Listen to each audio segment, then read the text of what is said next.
ओम शांति। भगवत गीता श्लोक क्लास में आज के क्लास में बेसिक कोर्स है।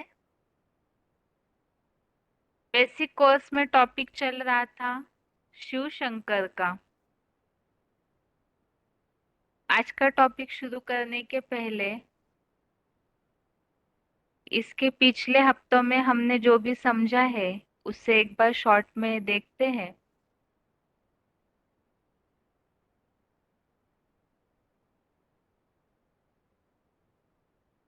भगवान सर्वव्यापी नहीं है तो एक व्यापी कहाँ है, इस बात को समझने के लिए ही हमने ये शिव शंकर का टॉपिक समझा था। परमपिता शिव जब इस सृष्टि पर आते हैं तो तीन मूर्तियों के द्वारा कार्य करते हैं, लेकिन प्रत्यक्ष एक ही मूर्ति के द्वारा होते हैं और वो है शंकर। तो भक्ति मार्ग में शिव और शंकर को मिलाकर एक किया गया है, एक ही मानते हैं। वास्तव में वो दोनों अलग हैं। किस तरह से उसके बीच का अंतर हमने समझा है। शंकर वास्तव में देवता नहीं है, साधारण मनुष्य है जिनका आधार परमपिता शिव इस सृष्टि पर आते हैं तो अपना कार्य करने के लिए लेते हैं और उन्हीं के द्वारा प्रत्यक्ष होते हैं। जब प्रत्यक्ष होते हैं तो उसका कारण क्या है? यही कारण है कि शंकर ही एक ऐसी व्यक्तित्व है जो शिव समान बन जाते हैं। शिव समान बनना अर्थात ज्ञान योग के पुरुषार्थ के आधार से शंकर ही ऐसी पर्सनालिटी है जो शिव समान निराकारी स्टेज को धारण करती है। और वो कैसी निराकारी स्टेज धारण किए हैं उसके बारे में शास्त्रों में, गीता में जो आए हुए उल्लेख है उसे हमने देखा है। अब निराकारी स्टेज अर्थात शरीर में रहते हुए भी वो अपनी आत्मा की ऐसी स्थिति बना लेते हैं और उसी निराकारी स्टेज का गायन भी आया हुआ है। अब जैसे कि अव्यक्त मूर्ति ना और शिवलिंग के रूप में शंकर के उस संपन्न निराकारी स्टेज के बारे में दिखाया जाता है। शंकर जो शिव समान बनते हैं तो समान बनना अर्थात क्या? शिव जब इस सृष्टि पर आते हैं तो शंकर के द्वारा ही प्रत्यक्ष होने का कारण, क्योंकि शंकर ही बाप समान ऐसी निराकारी स्टेज धारण करते हैं और शिव का स्थायित्व भी यही सिद्ध होता है कि वो जिस तन के द्वारा प्रत्यक्ष होंगे इस सृष्टि पर आने के बाद, तो उनके जो गुण हैं वो वैसे की वैसे ही रहते हैं। और वो जिस साकार तन के द्वारा प्रत्यक्ष होंगे तो वो तनधारी उनके गुणों के उस स्वरूप को प्रत्यक्ष करने वाला होना चाहिए। अब इसी तरह से शंकर ही है जो ऐसी समान स्टेज धारण कर बाप के उन गुणों को प्रत्यक्ष करते हैं। कैसे? तो जैसे हमने इन बातों को समझा था, शिव समान बने शंकर जैसे परमपिता शिव के ज्योति स्वरूप की मान्यता हर धर्म में है। भल नाम अलग अलग है किंतु उनके एक ही स्वरूप को सब धर्म वाले मानते हैं। अब जैसे निराकार की मान्यता हर धर्म में है, इसी तरह से निराकार परमपिता शिव जिस साकार के द्वारा प्रत्यक्ष होते हैं, जो समान बनता है, तो उनकी मान्यता भी हर धर्म में होनी चाहिए। और वो किस तरह से है, उसे समझने के लिए हमने हर धर्म में जो पहला आदमी है उनके बारे में, जो हर धर्म में अलग अलग जो नाम है, उन नामों की जो साम्यता है वही इस बात को स्पष्ट करती है कि एक ही व्यक्तित्व, भल उनके नाम अलग अलग है, लेकिन हर धर्म वाले परम पिता शिव के उस साकार स्वरूप आदिदेव, एडम, आदम आदि पिता को मानते हैं। और वो स्वरूप ही वास्तव में, जो कि परम पिता शिव का साकार में प्रत्यक्षता करने के निमित्त बनने वाला शंकर का स्वरूप है। अब जैसे कि हमने इन बातों को समझा कि शंकर समान बने हैं, तो समान बने अर्थात ही परम पिता के गुणों को उन्होंने अपने में धारण किया है। समानता तो गुणों के आधार से ही होती है, तो परम पिता के गुणों को शंकर प्रैक्टिकल में दिखाने के निमित्त बनते हैं। अब वो गुण कौन से गुण हैं जो शास्त्रों में भी उल्लेखित है, और वो भक्ति मार्गीय ऐसी परंपराएं यादगार है, उन द्वारा भी शिव पिता का उस साकार स्वरूप अर्थात परम पिता शिव जिस शंकर के द्वारा प्रत्यक्ष होते हैं, तो स्वरूप शिव के गुणों को प्रैक्टिकल में दिखाने वाला है। वो गुण, उनमें से पहला गुण अजन्मा का हमने पिछले हफ्ते देखा है। अजन्मा अर्थात ही जन्म नहीं लेता, और इसी बात को समझने के लिए हमने समझा था अजन्मा अर्थात ही उनका न आदि है न अंत है, वही सबका आदि करने वाला है। और अंत अर्थात सारी सृष्टि अंत में उसी स्वरूप में, जो निराकारी स्टेज वाला संपन्न स्वरूप है, जो बाप समान बना है, उसी में सारी सृष्टि समा जाती है।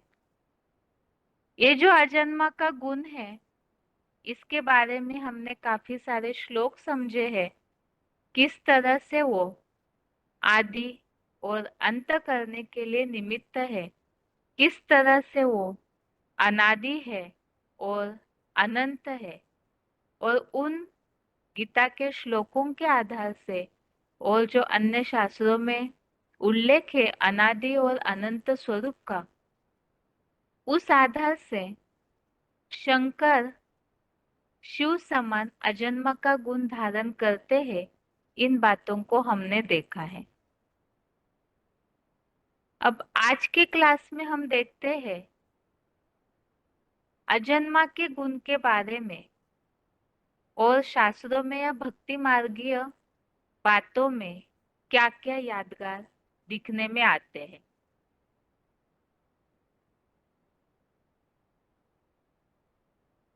शंकर अजन्मा है, इसके बारे में शास्त्रों में, भक्ति मार्गियों परंपराओं में ऐसे प्रमाण है, जैसे कि एक शंकर ही ऐसा देवता है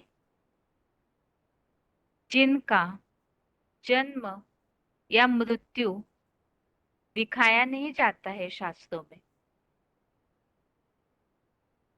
अर्थात अन्य जो भी देवी देवताएं हैं, उनका कहीं ना कुछ उल्लेख जन्म का, मृत्यु का मिल भी जाए, लेकिन शंकर महादेव के लिए सब जानते हैं कि उनका जन्म या मृत्यु नहीं दिखता। गर्भ से उन्होंने जन्म नहीं लिया और ऐसा कोई मृत्यु का कार्य मृत्यु हुआ ऐसे नहीं दिखता। इसीलिए ही शंकर के माता पिता नहीं दिखाए जाते हैं। एक महादेव भी है जो शिव समान बने हुए अर्थात शंकर। उनके लिए ही केवल भक्ति मार्ग में अमरत्व का गायन है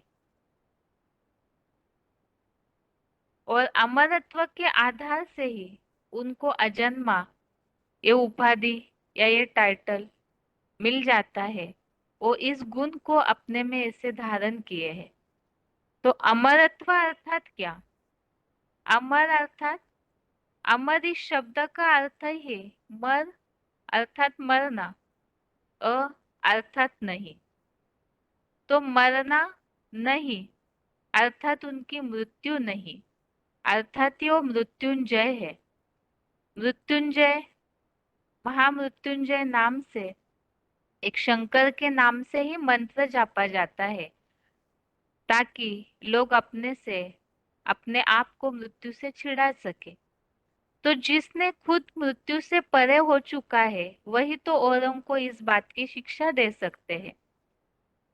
दूसरी बात, ये जो अमरत्व है महादेव शंकर का, इसी की यादगार में अमरनाथ यात्रा करते हैं लोग।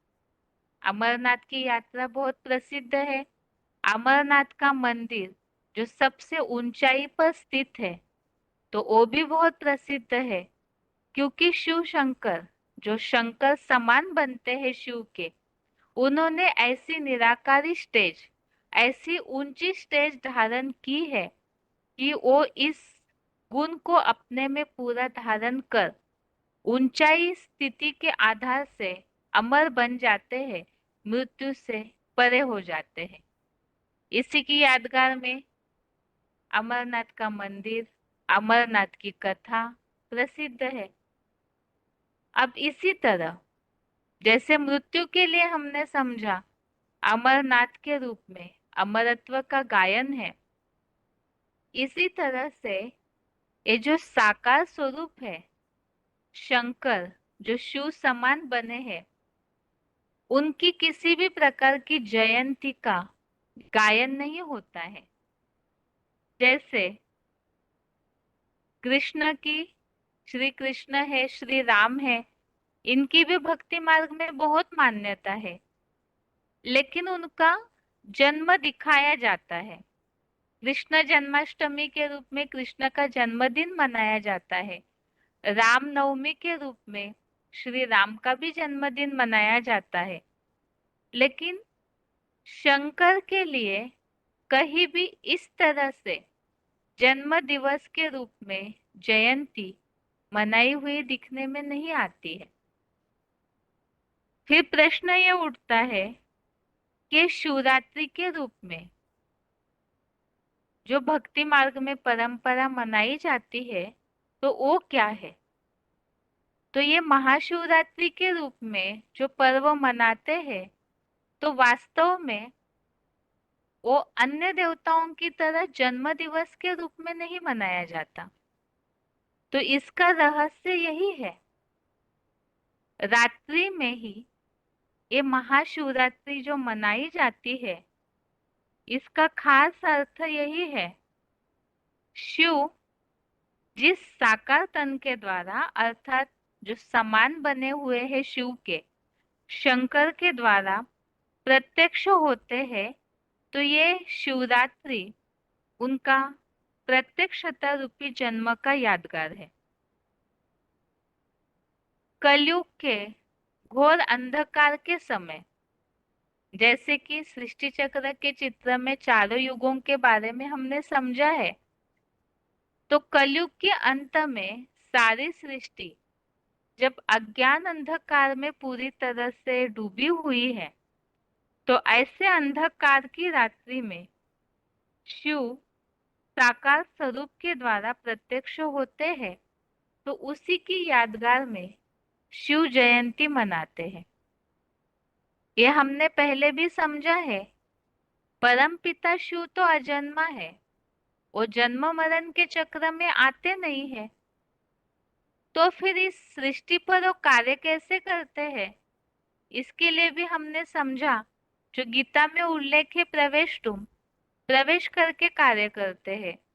और वो प्रवेश जिनमें करते हैं, तो शंकर जो शिव समान बने हैं, तो परम पिता शिव उस साकार स्वरूप के द्वारा जब कलयुग की घोर अज्ञान अंधकार की रात्रि में प्रत्यक्ष होते हैं, तो उसकी यादगार में ही ये शिवरात्रि का पर्व मनाया जाता है। अब ये शिवरात्रि के बारे में ही इस तरह से गायन है कि ज्ञान सूर्य प्रगटा, अज्ञान अंधेरे विनाश। जब परमपिता शिव आते हैं, इस साकार स्वरूप द्वारा प्रत्यक्ष होते हैं, तो उनकी ज्ञान की रोशनी से अज्ञान अंधकार का विनाश हो जाता है। तो परमपिता शिव वो तो निराकार है, वो ज्ञान कैसे सुनाएंगे जिस ज्ञान के आधार से विनाश हो जाए, अज्ञान अंधकार दूर भागे। तो वही है जो प्रवेश करके इस शंकर के द्वारा कार्य करते हैं और वो ज्ञान की ऐसी तीखी रोशनी देते हैं जिससे कि संसार के अंधकार का नाश हो जाता है। और वही अंधकार नाश होना, असुरों का नाश होना, वही महाशिवरात्रि है, जो कि शंकर के द्वारा परम पिता शिव सृष्टि के सामने प्रत्यक्ष होते हैं। और ये प्रत्यक्षता रूपी जन्म ही वास्तव में परम पिता शिव का जन्म है। अन्य जो सर्वसाधारण जन्म होते हैं, गर्भ से जन्म होते हैं, उस तरह का ये जन्म नहीं है। ये एक अलग दिव्य जन्म है, जिसे ही महाशिवरात्रि कहा जाता है। ये तो हो गया कि शंकर के अजन्मा इस गुण को धारण किए हुए काफी सारे प्रमाण अभी तक हमने देखे, गीता के श्लोकों के आधार से भी और भक्ति मार्ग में भी जो उल्लेख है, आदि, अंत, अनादि है, अनंत है, इसके बारे में जो भी उल्लेख है उससे हमने देखा। अभी आगे देखते हैं, शिव समान बने शंकर जो और एक गुण धारण करते हैं, वो दूसरा गुण है अभोक्ता का। अभोक्ता का गुण परमपिता शिव के लिए अभोक्ता, ये गुण तो किस तरह से है, इसे हमने सर्व आत्माओं के पिता टॉपिक में परम पिता शिव के बारे में समझते समय समझा है कि वो किस तरह से जन्म मरण से न्यारे है, तो अभोक्ता है। अब यहाँ पर हम समझ रहे हैं, शिव के स्वरूप को साकार में प्रत्यक्ष करने वाले जो शंकर है, वो किस तरह से परमपिता के इस गुण को धारण किए हैं। ये जो अभोक्ता का गुण है, ये महत्वपूर्ण है अन्य गुणों की तुलना में, क्योंकि यही गुण उन्हें पतित पावन के रूप में सिद्ध करता है, पतित पावन की उपाधि दिलाता है। अब इस अभोक्ता गुण को समझना है, तो अभोक्ता गुण के लिए समझने के लिए उसके विपरीत जो गुण है भोक्ता, इसे पहले समझना होगा, तभी ही अभोक्ता का गुण और उसकी विशेष क्या महिमा है वो समझ आएगी। गीता में जैसे कि उल्लेखित है, दो प्रकार की कैटेगरी बताई, एक तो भोक्ता और एक अभोक्ता, भोगी अभोगी। अब भोक्ता अर्थात क्या? आत्माएं दो प्रकार के भोगों को भोगती है। एक तो पुण्य कर्मों का फल और दूसरा पाप कर्मों का फल। फल को भोगती है। अब ये पुण्य कर्मों का फल और पाप कर्मों का फल क्या है? पुण्य कर्मों का फल सुख है और पाप कर्मों का फल दुख होता है। परमपिता शिव तो सुख दुख से परे है। क्यों? इसे हमने पहले भी समझा है। क्योंकि वो जन्म मरण से परे है।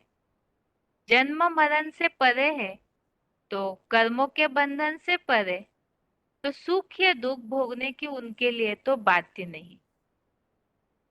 तो फिर शिव का ये गुण साकार तन के द्वारा, ये अभोक्तापने का गुण किस तरह से प्रत्यक्ष होगा? शिव जिस साकार तन के द्वारा दिव्य अवतरण होता है, तो उसी तन के द्वारा ही वो अभोक्ता गुण साबित होना चाहिए, दिखाई देना चाहिए। आत्माएं जो है वो शरीर के द्वारा भोगी होती है, भोगी कहलाई जाती है। क्योंकि पाप या पुण्य कर्मों का जो फल आत्माएं भोगती है वो तो शरीर के द्वारा ही भोगती है। कर्म शरीर के द्वारा करती है और उसका फल भी शरीर के द्वारा ही भोगती है। परंतु परमपिता शिव वो शरीर के द्वारा भी अभोगी ही कहलाएंगे, अभोक्ता ही कहलाएंगे। वो कैसे?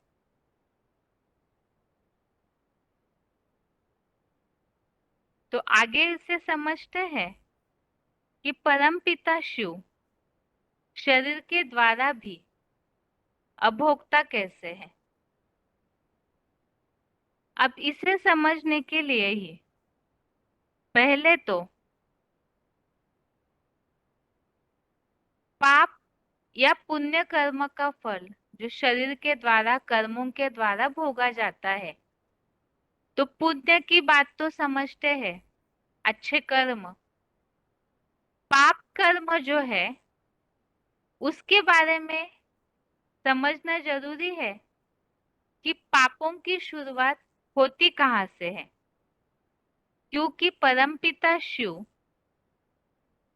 साकार तन के द्वारा भी अभोक्ता ही है, तो वो कैसे? उसे समझने के लिए ही पाप और पुण्य कर्मों के फल में भी पापों की शुरुआत कहाँ से होती है उसे समझना जरूरी है।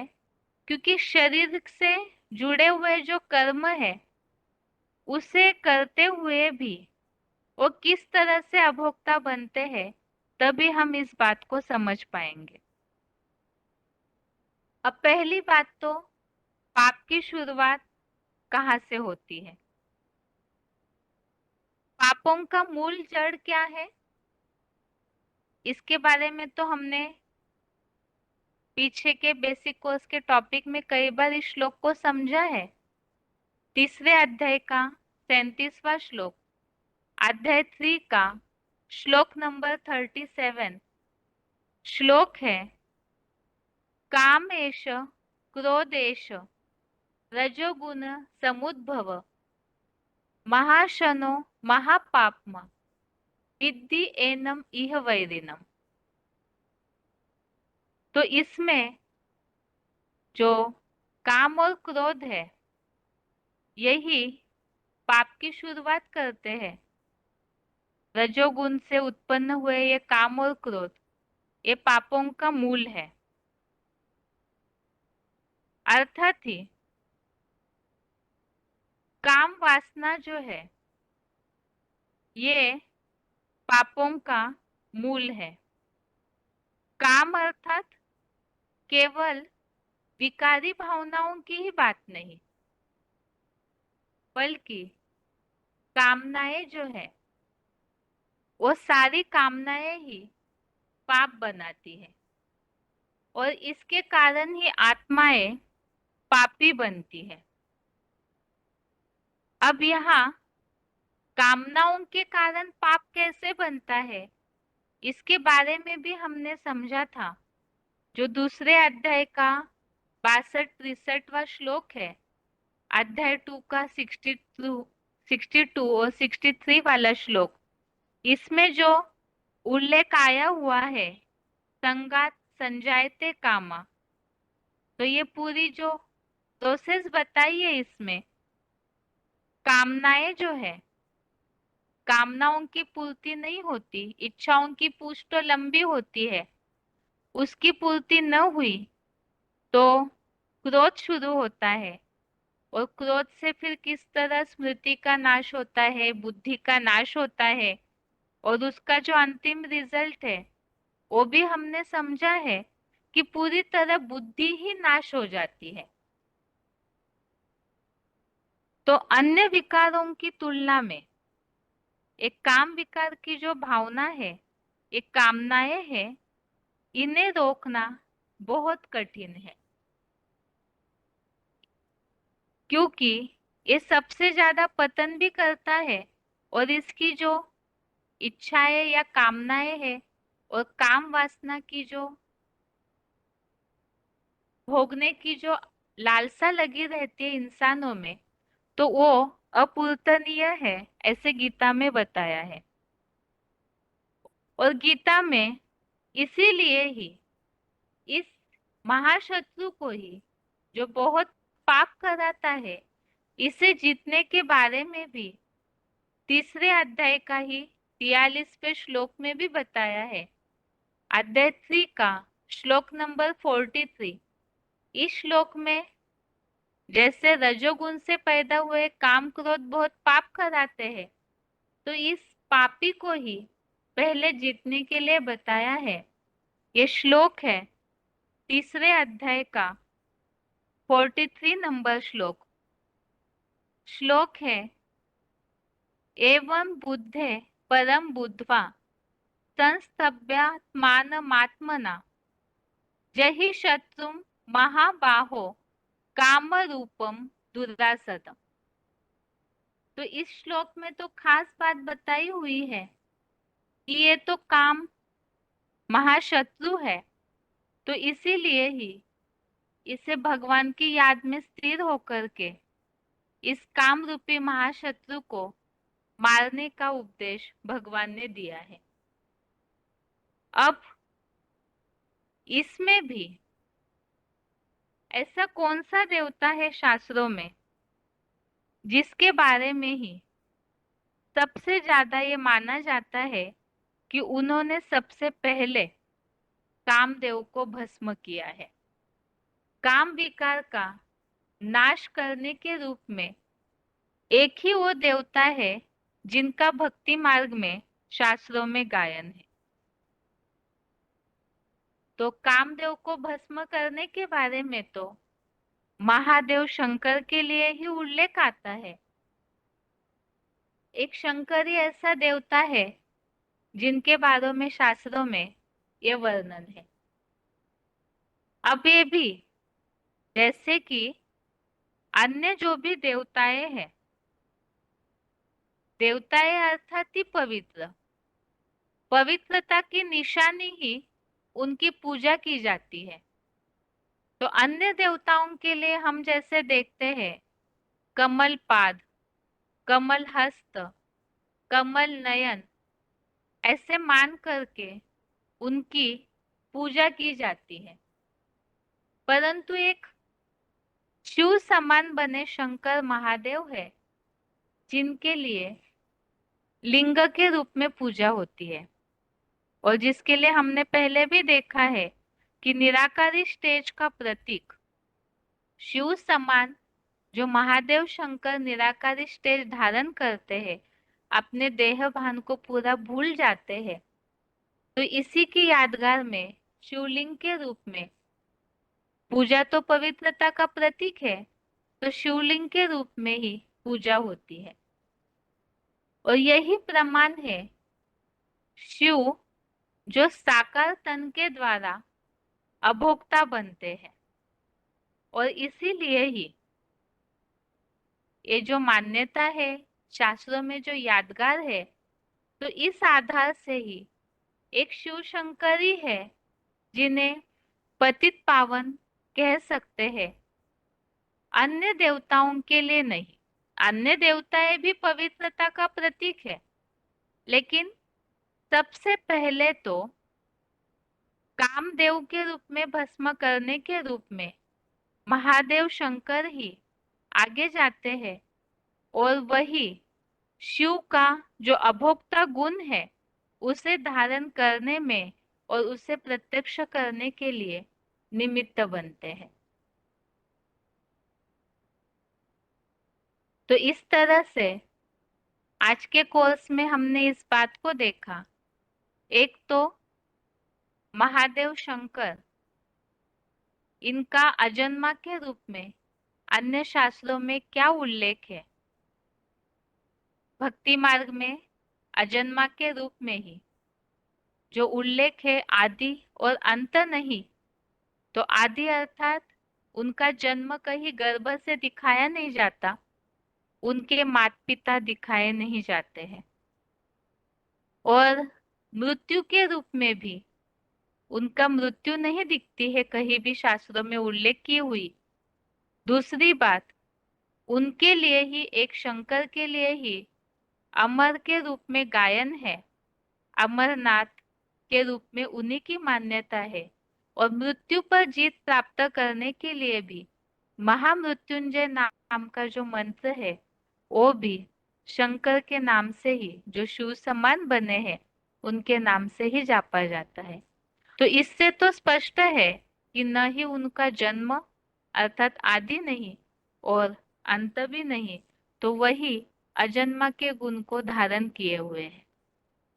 और दूसरा जो गुण है अभोक्ता का, तो उसे भी किस तरह से उन्होंने धारण किया, उसे समझने के लिए हमने इन बातों को समझा कि आत्माएं जो है वो भोगी है, भोगती है, अर्थात पाप और पुण्य कर्म का फल।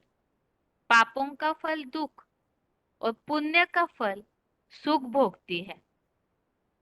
लेकिन परमपिता शिव वो अभोक्ता है, वो तो जन्म मरण के चक्र में आते ही नहीं है। लेकिन वो, उनका अभोक्ता पने का गुण साबित कैसे होता है, तो जिस साकार तन के द्वारा वो आते हैं, तो उस तन द्वारा भी वो अभोक्ता ही कहलाएंगे। इस तरह से उसे समझने के लिए हमने इस बात को समझा कि भोगते नहीं है कोई भी फल को, तो उसके लिए जरूरी है कि भोगने की शुरुआत कहाँ से होती है, तो पाप की शुरुआत, पापों का फल की शुरुआत दुख, तो पाप की शुरुआत होती है कहाँ से। इसके लिए हमने समझा जो गीता में उल्लेखित श्लोक है, काम जो है, काम क्रोध रजोगुण से उत्पन्न हुए हैं जो पापों की शुरुआत करते हैं। तो ये जो कामनाएं हैं ये पापों का मूल है। और इसके बारे में ये समझा कि किस तरह से वो बुद्धि का नाश करते हैं। तो इस काम विकार को जीतने के बारे में ही सबसे पहले अव्वल नंबर में एक शिव शंकर, जो शिव समान बने शंकर है, महादेव है, उन्हीं का ही गायन है कि उन्होंने कामदेव को भस्म किया।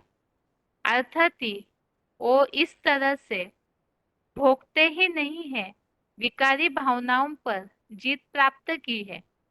इसलिए अन्य देवताओं की तो कमल हस्त, कमल पाद, कमल नयन के रूप में पूजा होती है, और महादेव शंकर की शिवलिंग के रूप में जो शिव समान बने हैं तो उसके रूप में पूजा होती है। तो परमपिता शिव का साकार के द्वारा ही ये अभोक्ता का गुण सिद्ध हो जाता है। और इसी तरह से एक शिव शंकर ही है जिन्हें पतित पावन कह सकते हैं, क्योंकि उन्हीं का भक्ति मार्ग में इस तरह से जीतने का गायन है, अन्य देवताओं का नहीं। अब आगे है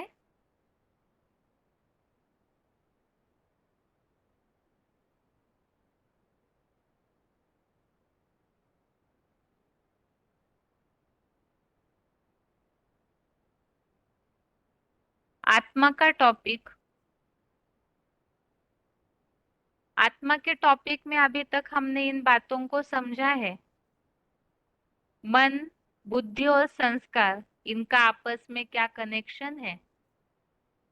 और इसी के लिए हमने समझा था मन की चंचलता का कारण बुद्धि का क्षीण होना है, और बुद्धि सारथी कमजोर होने से किस तरह से वो पाप कराता है। और इसी के लिए हमने समझा था बुद्धि नष्ट हुई है, संग के रंग से कुमति हुई है, उसके कारण दुर्गति हुई है।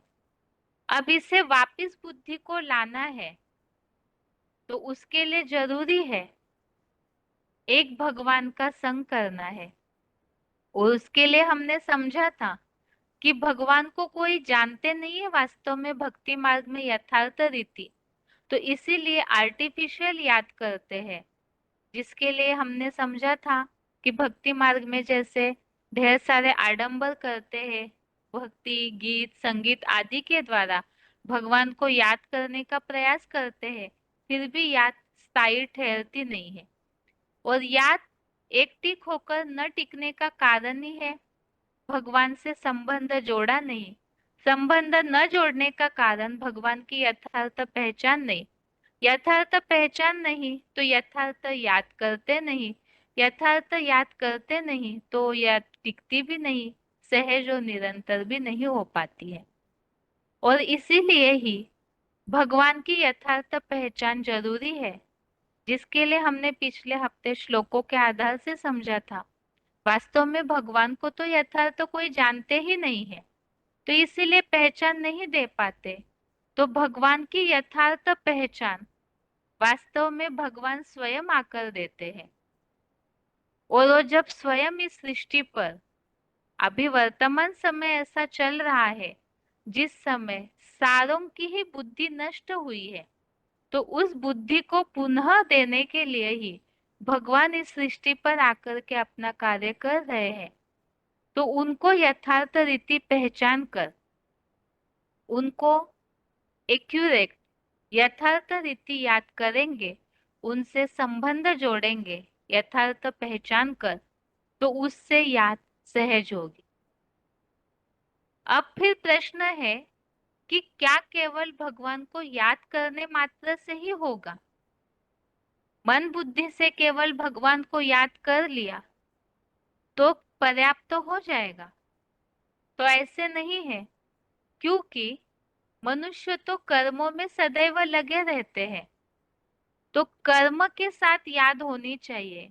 इसके लिए भी हमने समझा था कि हर कर्म करते हुए भगवान की याद होनी चाहिए, जिसके लिए जो उल्लेख आया हुआ है भक्ति मार्ग में, एके साधे सब सदे, सब साधे सब जाए, तो एक भगवान को ही याद करना है। तो वो कैसे याद करना है वो हमने समझा, एक का ही संग का रंग लेना है। तो याद ही केवल पर्याप्त नहीं, तो याद के साथ कर्मों की जानकारी भी जरूरी है। वो क्यों जरूरी है उसे आज की क्लास में हम समझते हैं।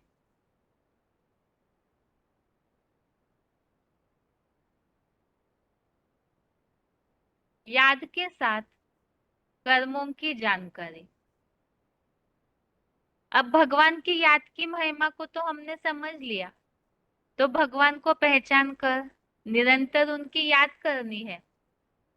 लेकिन भक्ति मार्ग में तो ऐसे समझा जाता है, बहुत ऐसे लोग हैं जो सोचते हैं कि भगवान को याद करने से ही उद्धार होना है, तो इसीलिए कई लोग हैं जो सन्यासी बन जाते हैं। लेकिन गीता में तो ऐसा कोई उपदेश किया नहीं है कि सब कुछ छोड़ छाड़ करके सन्यासी बनना है।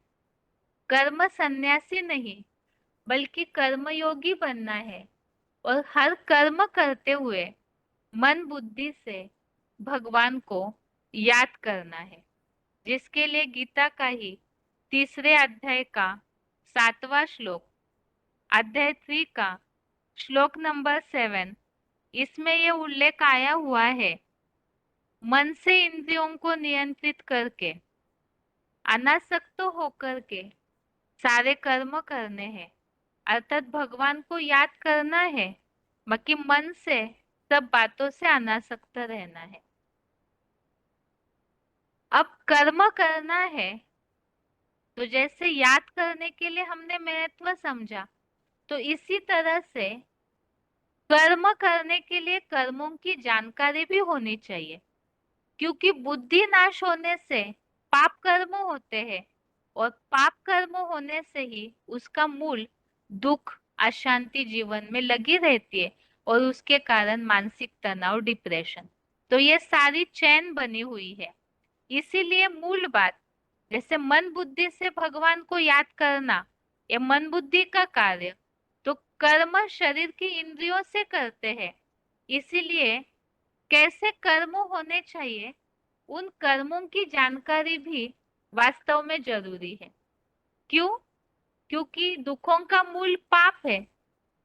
अब याद से कईयों को ऐसे लगेगा भगवान को याद करने मात्र से सब कुछ हो जाएगा।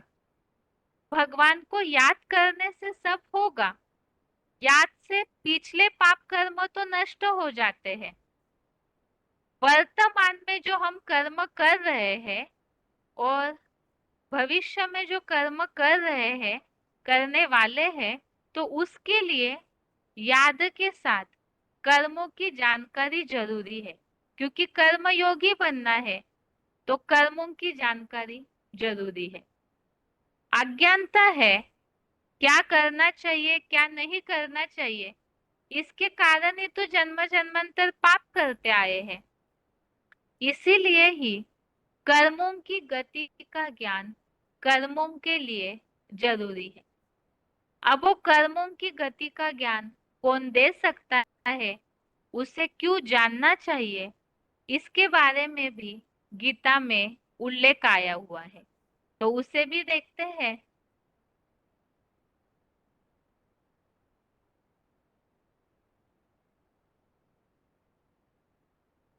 कर्म, अकर्म और विकर्मों को, अर्थात कर्मों की गति को क्यों जानना चाहिए, इसके बारे में चौथे अध्याय का 17वां श्लोक, अध्याय 4, श्लोक नंबर 17, इसमें यह उल्लेख आया हुआ है, कर्मणो ह्यपि बोद्धव्यम, बोद्धव्यम च विकर्मणः, अकर्मणश्च बोद्धव्यम, गहना कर्मणो गति। तो इस श्लोक में इस तरह से बोला है कि कर्म, विकर्म और अकर्म, इसको जानना चाहिए, क्योंकि कर्मों की गति बहुत गहन है, गुह्य है। तो इसीलिए कर्म क्या है, विकर्म विपरीत कर्म क्या है, और अकर्म क्या है, इसकी जानकारी अगर हमें मिलेगी तो जीवन में कर्म करते समय कर्मों पर भी ध्यान रहेगा, और मन बुद्धि से भगवान को याद तो करने के लिए मन बुद्धि को काम तो दिया ही हुआ है। अब अगर अज्ञानता के कारण, अगर इस बात की जानकारी हमने नहीं ली, कर्मों के बारे में सही रीति, कई बार दुनिया में इस बात को समझा जाता है कि सबकी सेवा करते रहो दुनिया में, यही कर्म है हमारा और यही पूजा है, तो केवल इस एक जानकारी से पर्याप्त नहीं होगा, उसमें भी सही तरीके से कर रहे या नहीं, अगर इस बात की अज्ञानता रह गई तो अज्ञानता के कारण अनजानपने में गलतियां होगी, और उन गलतियों के कारण सजा भी जरूर मिलेगी। कई बार ऐसे होता है लोगों को कि कर्म किया, उसका फल जब दुख मिलने लगता है तो मन में यही आता है कि हमें इतना दुख क्यों मिलता है, जबकि हम इतने सारे कर्म कर रहे, इतना सेवा करते हैं, इतना दान धर्म करते हैं, लेकिन उसकी गुह्यता न पता होने के कारण दुख मिलता है। तो वो जो कर्मों की गुह्य गति की जो कहीं ना कहीं अनजानपने में अज्ञानता रह गई, गुह्य गति को जाना नहीं, तो उसके कारण दुख के रूप में सजा मिलती है। और इसीलिए ही ये कर्मों की गति को जानना बहुत जरूरी है कि आखिर किसे कर्म विकर्म कहते हैं।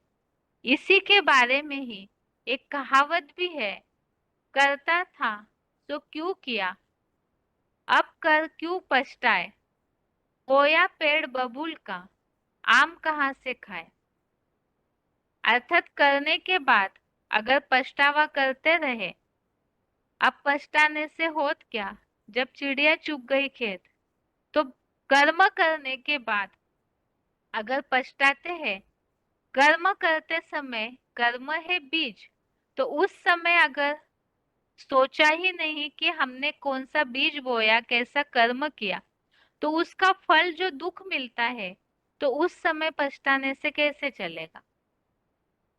अब इन सब बातों से ये तो समझ आया कि कर्मों के बारे में अज्ञानता नहीं होनी चाहिए, कर्मों को सही रीति से जानना बहुत ही जरूरी है।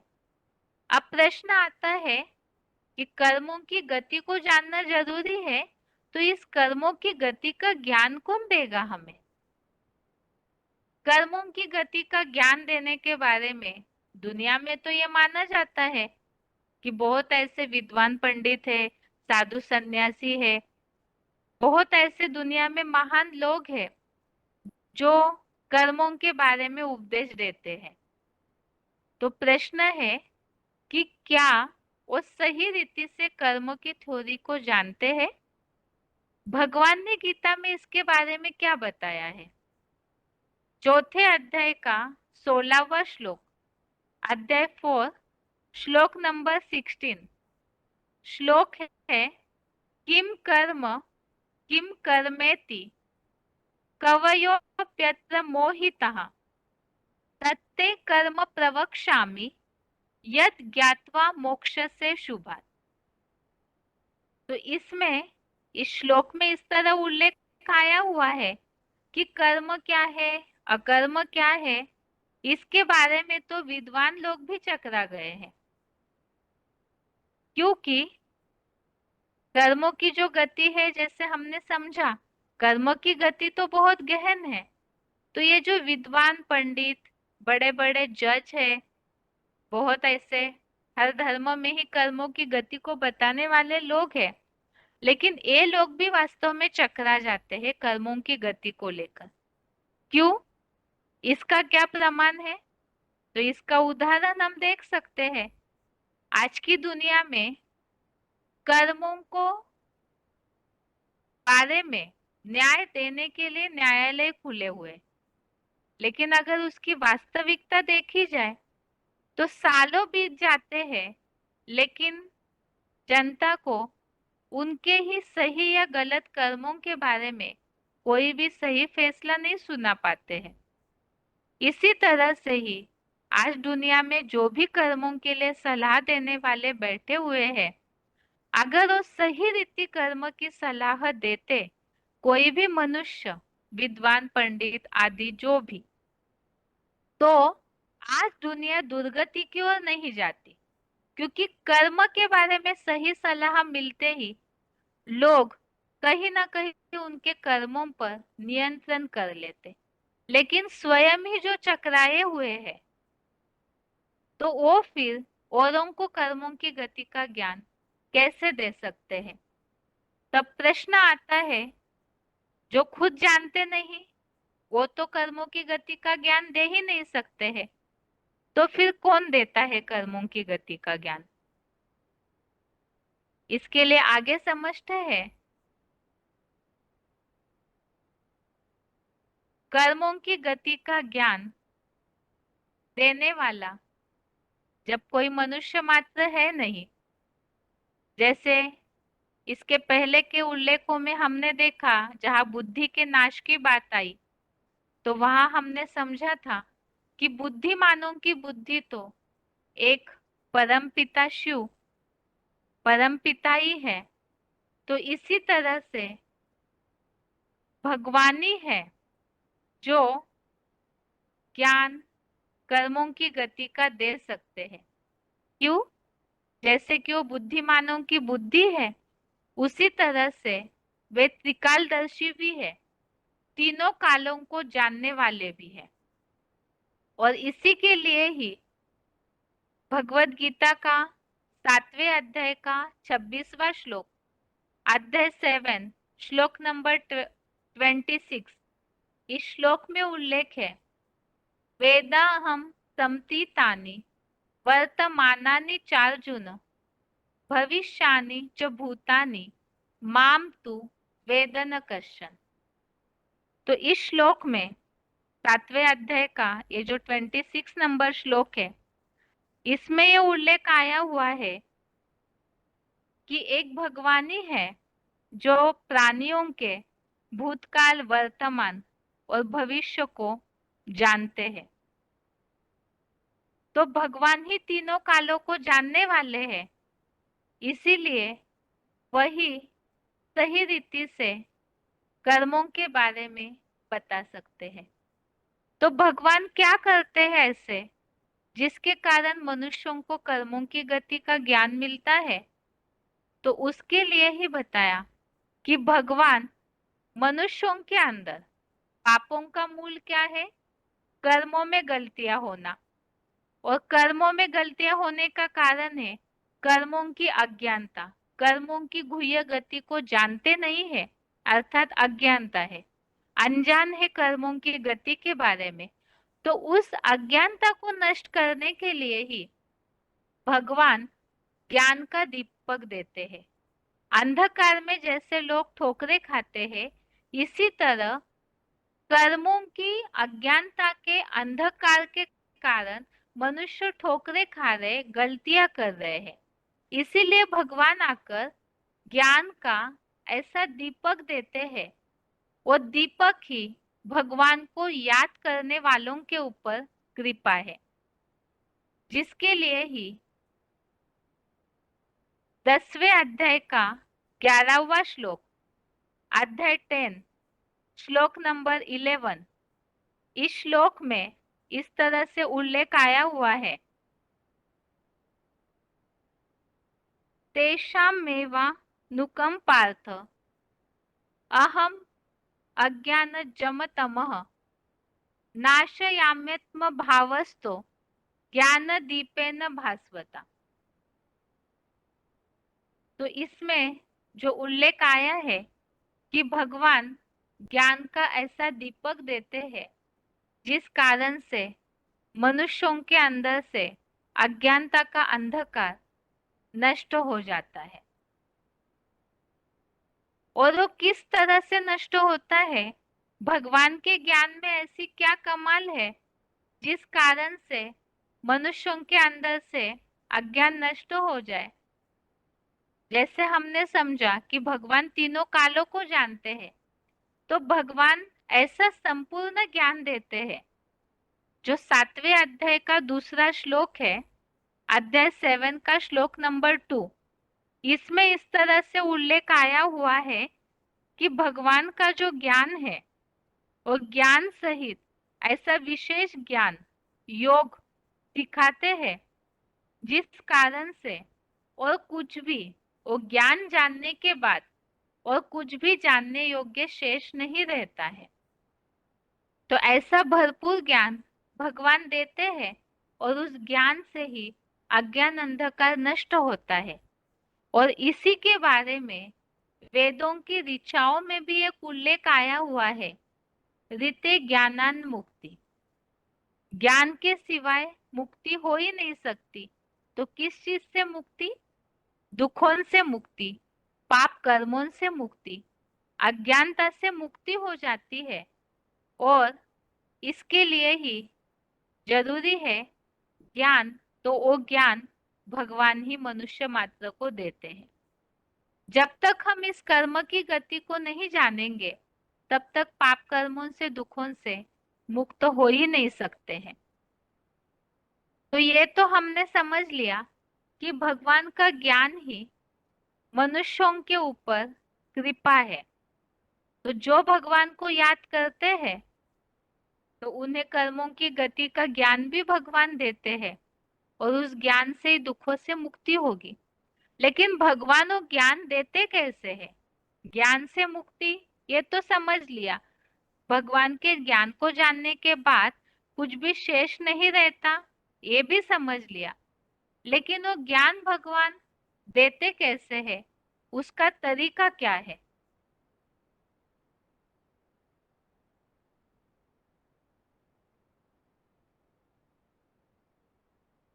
तो उसका तरीका ही है भगवान का। भगवान आकर के ज्ञान अर्थात श्रीमत देते हैं। और वो किस तरह देते हैं, और वो श्रीमत पर चलने से क्या फायदा है, क्या न चलने से क्या नुकसान होता है मनुष्यों को, और वो किस माध्यम के द्वारा दिया गया है, तो उसके बारे में हम अगले क्लास में समझेंगे। आज के लिए आत्मा के टॉपिक का रिवीजन यहाँ तक ही। और जैसे आज के क्लास में हमने समझा है, एक तो पिछले क्लास में समझा था कि भगवान को याद करना जरूरी है, उनकी यथार्थ याद करेंगे तो ही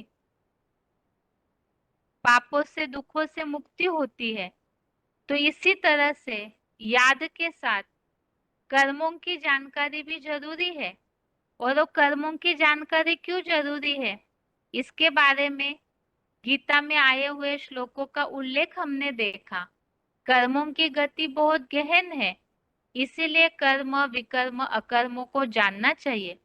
और वो कर्म की गति का ज्ञान कौन दे सकते हैं, इसके बारे में भी हमने समझा कि जो चौथे अध्याय के श्लोकों में उल्लेख आया है कि कोई भी विद्वान पंडित आचार्य कर्मों की गति का ज्ञान नहीं दे सकते, क्योंकि वो खुद ही उसमें उलझे हुए हैं, कंफ्यूज हुए हैं, चकरा जाते हैं, आखिर कर्मों की गति क्या है।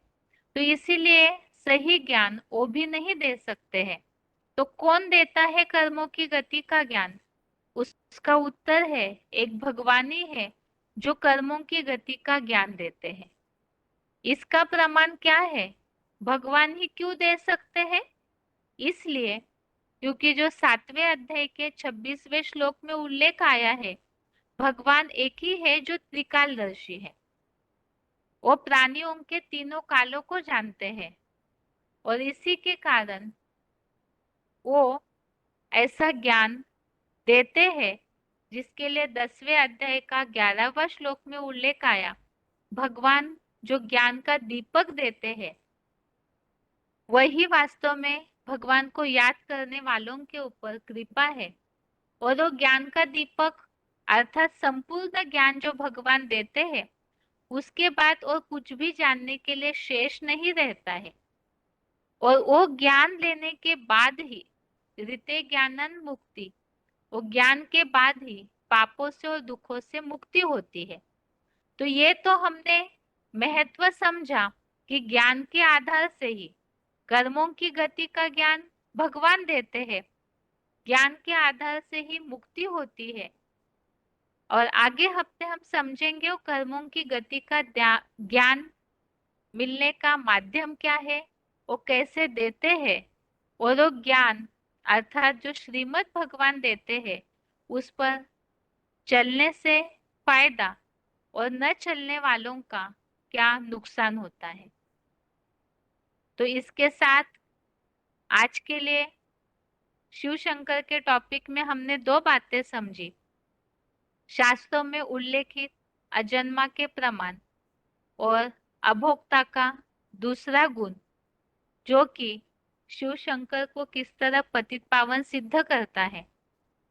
और आत्मा के टॉपिक में याद के साथ कर्मों की जानकारी जरूरी है, और कर्मों की गुह्य गति जानना क्यों जरूरी है, और वो ज्ञान कौन देता है? भगवान ही देते हैं, और वो ज्ञान से मुक्ति मिलती है।